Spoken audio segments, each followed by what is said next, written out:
Always speak truthfully and forcefully. Do not be a politician ever. Playing politics doesn't work.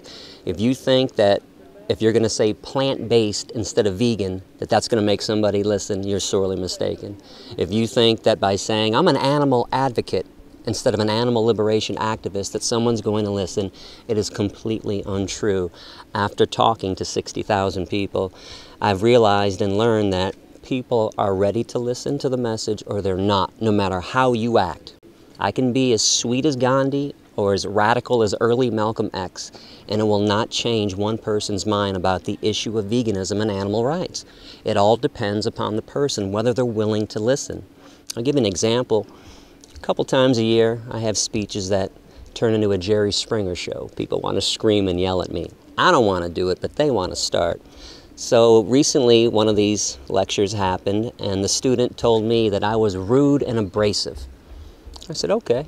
Do you think everybody feels that way? And they said yes. I said, well, we're going to take a vote on that. There were about 40 students in the class. I said, raise your hand if you thought I was rude and abrasive. 7 people raised their hands. So I said, okay, that leaves 33 people that didn't think I was rude and abrasive and listened to what I had to say. So I pointed to the student and I said, maybe the problem isn't me. Maybe the problem is you. And you, and I pointed to the 7 people. If I'm giving the same speech to the same crowd and 33 people like it and 7 people didn't, I can't be the problem. So again, what I'm saying is those 7 people came into that classroom unwilling to listen, no matter what I did, no matter what I said. In fact, there have been some lectures where I've gotten on my hands and knees and begged people to stop killing animals. My wife Erica witnessed one of these lectures at University of Central Florida. This guy was being rude and abrasive himself, and mean and stubborn and stupid. So I got on my knees sincerely and I said, please, please stop killing the animals. And if you're not going to stop killing them for the animals, stop doing it for me, your fellow human. Look what it's doing to me. And he looked at me dead in the eye and said, no. So my point is, politics never works. It's always better to speak the truth and be honest. And when I condemn politics and politicians, think about this. All the people that we collectively admire, Gandhi and Dr. King and Malcolm X and Rosa Parks, Nelson Mandela, Henry David Thoreau, none of the people that we collectively admire was a politician. They were all activists. So I will ask activists to stop playing political games, say what needs to be said, explain the murder, the Holocaust that's taking place, explain the rapes that happen to animals on a daily basis. Don't be afraid to say these words. These animals are suffering horribly, and when we sit around and play political games, it doesn't benefit them in one bit.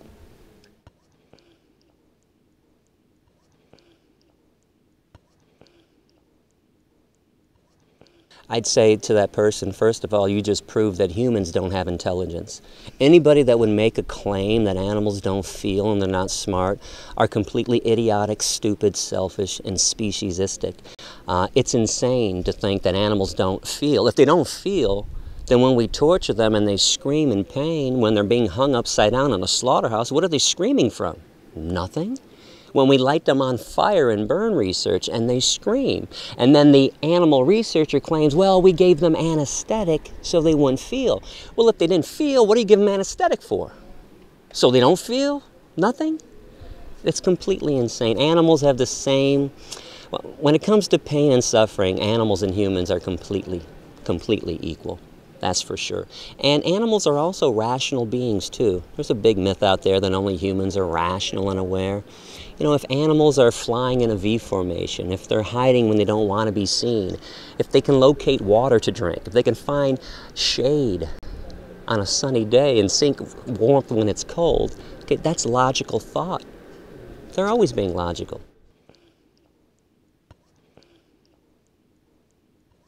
Well, you don't have the right to, but I understand why people feel this way, which is why I want to educate and talk to them and teach them the truth. But you bring up something very important. Our parents are full of lies, completely full of lies because of what their parents told them and what their parents told their parents and what society tells people and religion and government. So what I want to tell people is don't believe things just because your mommy and daddy told you so. Okay, mom and dad have no clue about ethics in most cases, have no clue about how the world should be working, have no clue about proper human to animal relationships. Fortunately, all the vegans I know broke away from their parents and from their parents' training, and they are now thinking logically and compassionately for the first time. If I can go into more detail about family, I know my wife doesn't like this, but I think family is the downfall of society because people end up living for their families, doing whatever their families want, never cutting that invisible umbilical cord that still exists. People would be a lot happier if they cut loose from their families once they hit the age of 18, trust me. No, I think my mom is completely psychotic. I think my sister and her family are completely psychotic. They've actually stopped talking to me because I care about animals. Where's the logic and the sanity in this? I can talk to groups of strangers and they break down and cry and tell me that I've changed their lives, and my own mother, my own sister and her family won't even listen to me. In fact, I'll tell you about the last time we talked. It was August 19th last year on my birthday. I was passing through Illinois where they live.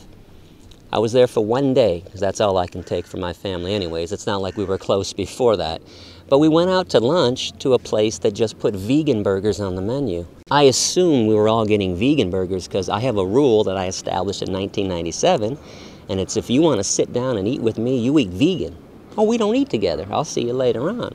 So we go there and we order, and I hear macaroni and cheese being ordered. I hear a fish fillet being ordered. I hear a vegan burger from my nephew Jacob, and then I hear double cheese.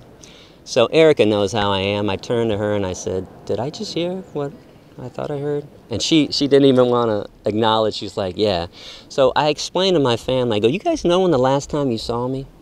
It was 1 year and 7 months ago before that. So we figured it out. It was about 585 days. I said, times that by three meals a day. So we agreed to about 1,800. And then at the top of my voice, I said, you guys have had 1,800 meals to eat whatever you wanted to eat. Today, when I'm in town, you can't have one meal without dead animals and the things that come out of these murdered animals. And I stood up and I left. Walked out, called a taxi cab, took a taxi back to my mom's house, jumped in my car, and left. And again, they still think that I'm irrational for this, when they're the ones that are psychotic. 1,800 meals? You can't have one meal without dead animals? But this is the mentality of most meat eaters and of parents too, because parents also hate to admit that they're wrong. Boy, a parent would hate to say, oh, I taught you something wrong, when I don't get this, because you can't be right all the time. I don't know why parents, like most people, can't just acknowledge the fact that they made a mistake, make amends, apologize for the way they've been living, and evolve, change, move forward. And I don't think the problem of animal abuse and omnivorism is any different in China than it is in America. Everybody has this false belief that they eat. Every time I talk to somebody from a different ethnicity, they say, oh, but I'm Filipino. We really eat a lot of meat over there. Like you eat more meat than we eat in America, breakfast, lunch, and dinner. Everybody does animal flesh for breakfast, lunch, and dinner. It's not worse in China or in India than it is anywhere else.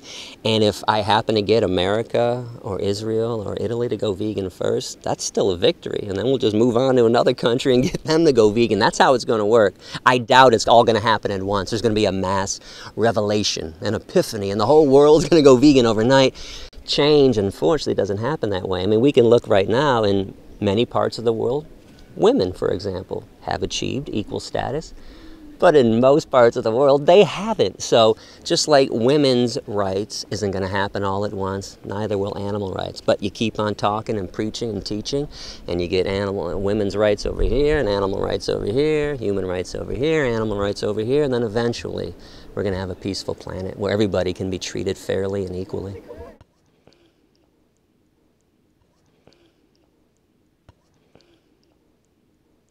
First, on the issue of tactical violence, I want people to go to my website, ADAPT, A-D-A-P-T-T, adapt.org. I want you to click other animal rights issues, and then click what's wrong with violence, and actually read the essays that I've written instead of bits and pieces online. And I want to further now talk about the issue of violence. I don't believe anyone is really opposed to violence, especially after talking to 60,000 people. In fact, in Israel last month, I proved this to every crowd because I was asked about the issue of violence. So I said to the crowd, raise your hand if you are opposed to the Allied forces going into Auschwitz and Birkenau and murdering Nazis to save Jews and gypsies and homosexuals. Not one person raised their hand. So let me clarify this. No one's opposed to violence. People are just opposed to who I propose to be violent for, the animals. Nobody thinks animals are worthy enough to receive violence on their behalf.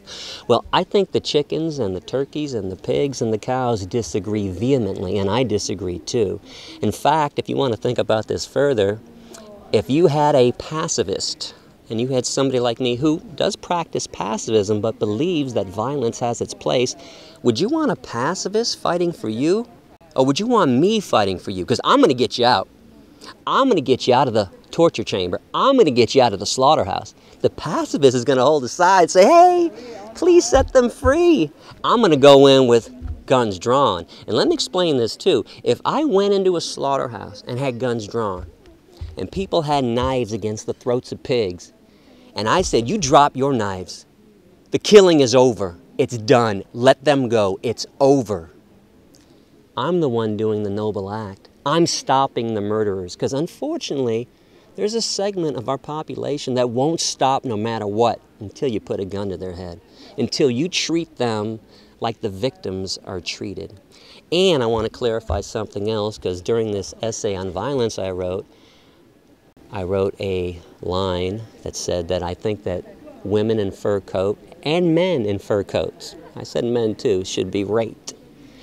The reason I said that is because foxes in the fur industry are anally electrocuted, standard method of death.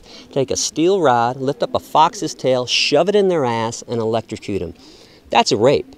Chinchillas in the fur industry, standard method of death is vaginal electrocution. So they're raping animals right now. I hope that rapists get raped. And when the rapists stop raping the animals, I'll stop wishing that the rapist get raped. Please understand what I say, what I'm saying there.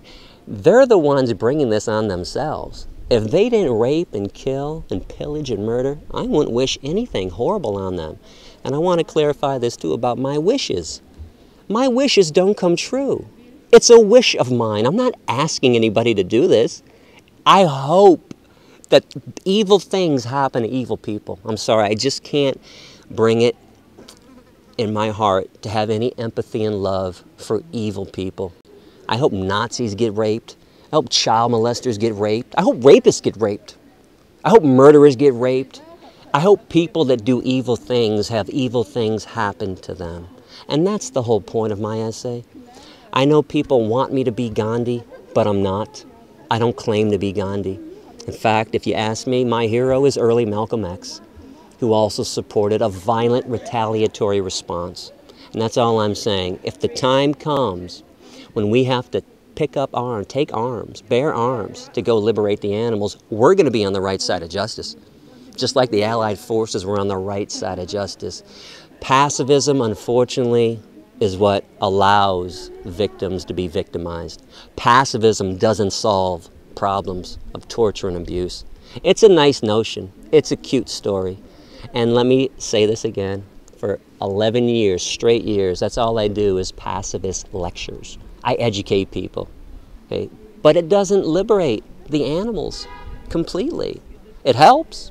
I don't think the whole movement should change from its pacifist ways and take up arms, but I think violence needs to be part of this revolution like it's been part of every revolution that has ever existed. There's a big lie out there that Dr. King liberated blacks in America. No, he didn't. The Black Panthers were part of that movement too. Malcolm X was part of that movement too. It wasn't all Dr. King, and it wasn't all Gandhi in India either. Most of his followers killed British soldiers, set fires and riots.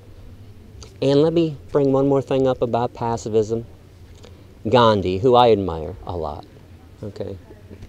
But pacifism can be taken too far, just like violence can be taken too far. Do you know what Gandhi's solution to the Holocaust was? He thought that all the Jews should have committed suicide to rouse the conscience of the world to their plight. Well, I admire the Mahatma a lot, but let me say this. Okay, the Mahatma lost his fucking mind when he said that Jews should have committed suicide. That is completely psychotic, and this is how pacifism cannot always be the answer. The Jews shouldn't have had to kill themselves because they were being tortured and killed by Nazis. The Nazis needed to be murdered, and they were. That stopped it. Another myth out there, too, if I can say one more thing, is that violence begets violence. Boy, pacifists love to say violent. There's no proof to that. What was the violence after the Allied forces killed the Nazis? No, that violence stopped violence. It didn't create any more violence. It stopped it, dead in its tracks. It's over. So my point is, don't be so quick to condemn a violent response. I'm not asking people to blow up McDonald's. Okay, that's insane. Okay, those people are robots. You need to teach the robots, need to deprogram and unbrainwash people. But the direct killers, the direct abusers of animals, sometimes need more than a lecture and a demonstration. I don't say this with glee. It doesn't make me happy to say all this stuff that I just said. I wish people understood logic and compassion. Sadly, a lot of people don't. And it's kind of interesting, too, that meat eaters and people that wear fur coats and hunters and vivisectionists condemn the violence that I wish about when they're committing it every single day. They kill... Let's not forget, meat eaters and people that wear fur coats, they're the most violent people on this planet. It's all kind of irrational and illogical and unfair, too, that people who are violent condemn a violent response to their violence.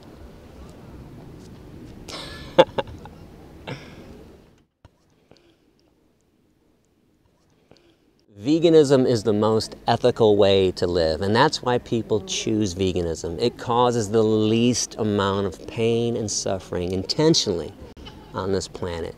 So that's why there's so many people wanting to be vegan. It's the same reason I chose veganism. I don't want to cause pain and suffering to somebody that has never harmed me or harmed anyone else on this planet. I mean, when was the last time a chicken or a cow attacked a human being? How about never? A pig, a turkey, never. We're the ones that attack them. So it's logical to want to be vegan, to want to reduce and eliminate pain and suffering. Even though we have fantasies sometimes about harming people that harm animals, it's logical. It's not psychotic to want to harm somebody that's murdering somebody else. I mean, again, if you have love for Nazis, you need to see a psychiatrist. If you want to protect a child molester, you need to seek some serious medical help. There are certain people that are not worthy of having... There are certain people that are not worthy enough to be treated fairly and equally. When you violate somebody else's right to be free, I think you've given up your right to be treated fairly and freely and equally as well. And I'm not running around attacking people. I don't have a machete or a 9mm. Okay, I'm not shooting anybody. When I talk about the violence that needs to happen, that will happen one day, I'm explaining that I'm not going to condemn it. And I think it would be wrong for any animal rights person to condemn an act of justified violence against somebody who victimizes innocent beings.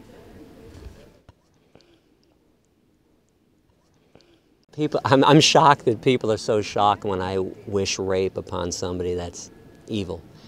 At least in America, every time a child molester or a rapist gets sent to prison, people make a joke, and it's, I can't wait till Bubba or Tyrone gets a hold of him in prison. All the time people wish rape on somebody else. The problem is, see, we all accept that child molestation and rape are evil. We just don't accept that murdering animals and raping animals and anal electrocution of foxes are evil. That's the only difference. It's not the, again, it's not the rape thing. People wish it all the time on somebody that's bad. And about capital punishment, I'm going to go back to the same thing. If you've taken away somebody else's right to live, if you violated somebody else, a child molester, rapist, or murderer, those are only 3 groups of criminals that should be executed, you've given up your right to be treated fairly and equally. On top of that, since animals suffer the most and people in prison are eating animals, it's illogical to want to keep people alive in prison because then beautiful animals have to be murdered and killed to feed a child molester? You've got to be out of your mind. I wouldn't kill a tick on the back of a mosquito to save a child molester. And people, you know, we get asked this question all the time. Who was drowning? If a human was drowning or an animal was drowning, who would you save?